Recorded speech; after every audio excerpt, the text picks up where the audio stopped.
Assalamualaikum warahmatullahi wabarakatuh. Apa kabar sahabat Amirul Mukminin? Semoga semua dalam lindungan Allah Subhanahu wa taala. Kaum muslimin sudah mencapai puncak kekuatannya pada Fathul Mekah. 10.000 pasukan Islam memasuki Mekah dengan kemenangan di depan mata. Kekuatan militer sebesar itu membuat kaum musyrikin sangat cemas. Tapi akhirnya peristiwa pembebasan kota Mekah berlangsung elegan. Tak ada dendam, umat Islam menjamin aman siapapun yang tak melakukan perlawanan. Fathul Mekah pun terjadi tanpa pertumpahan darah. Di tengah maaf yang begitu luas, rupanya masih ada saja sisa-sisa musuh yang belum move on dan malah berusaha memanfaatkan situasi. Salah satunya adalah Futlala bin Umair, musuh bebuyutan yang memendam niat serius, yaitu menghabisi nyawa Rasulullah SAW dengan tangannya sendiri. Futlala mengaku sebagai bagian dari umat Islam. Tentu ini sekedar siasat licik agar tetap aman. Menerobos populasi muslim yang demikian banyak, tampil sebagai musuh, sama saja dengan bersiap mati konyol. Apalagi target yang direncanakan tidak main-main, yaitu membunuh Rasulullah SAW. Seperti diungkapkan Marhib Al-Hanafi As-Sirjani dalam Ar-Rahman fil Hayati Rasul, penyamaran Futlala cukup berhasil. Sambil membawa pedang di balik bajunya, ia melintas di dekat Rasulullah yang sedang tawaf.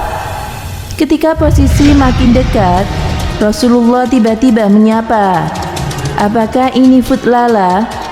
"Betul, Futlala wahai Rasulullah," jawab Futlala manis menutupi rencana busuknya. "Apa yang kau ucapkan dalam hatimu?" "Tidak ada, aku berzikir kepada Allah Subhanahu wa taala." Rasulullah tertawa, "Beristighfarlah wahai Futlala." Tidak terbayang betapa kalutnya perasaan Futlala. Misi kejamnya terbongkar, kini nasibnya di ujung tanduk, dan mustahil kawan-kawan musyrikinnya di masa lalu bakal datang memberi bantuan. Nabi SAW lantas meletakkan tangan beliau ke dada Futlala. Tindakan Rasulullah ini menenangkan hati orang yang berencana membunuhnya itu.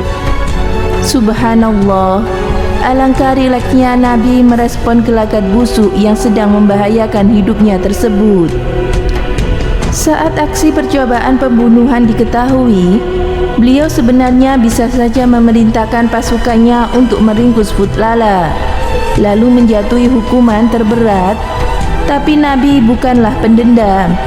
Nabi memilih tetap bersikap tenang, bahkan menenangkan musuhnya yang sedang ditikam ketakutan. Mengutip Ibnu Katsir dalam Al-Bidayah wal Nihayah, Marhib As-Sirjani menceritakan bahwa Futlala akhirnya memberi kesaksian, "Demi Allah, kala Rasulullah melepas tangannya dari dadaku, saat itu pula tidak ada ciptaan Allah yang lebih aku cintai dibandingkan Rasulullah SAW. Masya Allah. Allahumma sholli ala Sayyidina Muhammad." Semoga bermanfaat. Wallahu a'lam bishawab.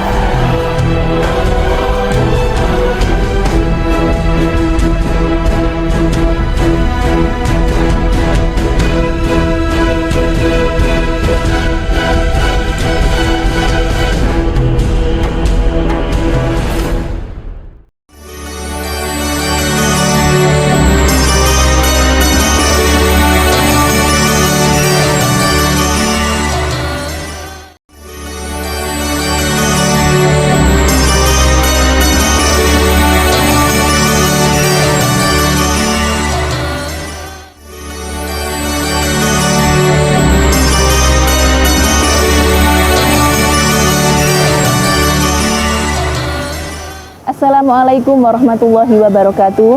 Pemirsa Amirul Mukminin yang dirahmati Allah Subhanahu wa taala, Rasulullah Shallallahu Alaihi Wasallam adalah potret kelembutan hati yang sempurna, sang teladan yang dipuji Allah Subhanahu Wa Taala sebagai nabi dengan akhlak yang agung di atas semua makhluknya.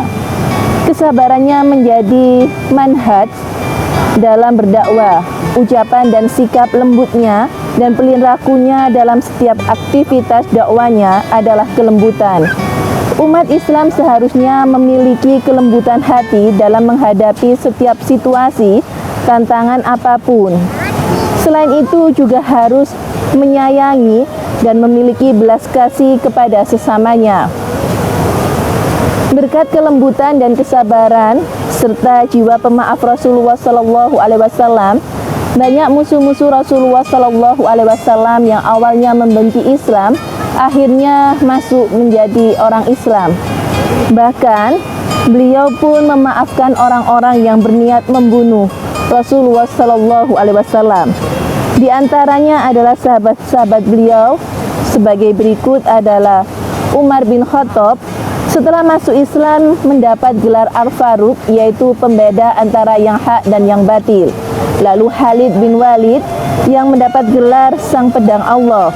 Lalu Abu Sufyan, Hindun binti Utbah, Ikrimah bin Abu Jahal yang menjadi pembela dan kesatria Rasulullah Shallallahu Alaihi Wasallam setelah masuk Islam. Lalu juga ada Umair bin Wahab yang dikenal sebagai setan Quraisy. Setelah masuk Islam, beliau mendakwakan kembali Islam ke kota Mekah. Juga ada Syihab yang masuk Islam karena melihat mukjizat yang dimiliki oleh Rasulullah Shallallahu Alaihi Wasallam ketika batu besar yang tidak bisa menghantam kepala Rasulullah Shallallahu Alaihi Wasallam. Dan masih banyak lagi musuh-musuh Rasulullah Shallallahu Alaihi Wasallam yang awalnya membenci Islam menjadi masuk Islam karena berkat sifat dan juga kelembutan hati serta sifat pemaaf Rasulullah Shallallahu Alaihi Wasallam. Semoga bermanfaat. Wassalamualaikum warahmatullahi wabarakatuh.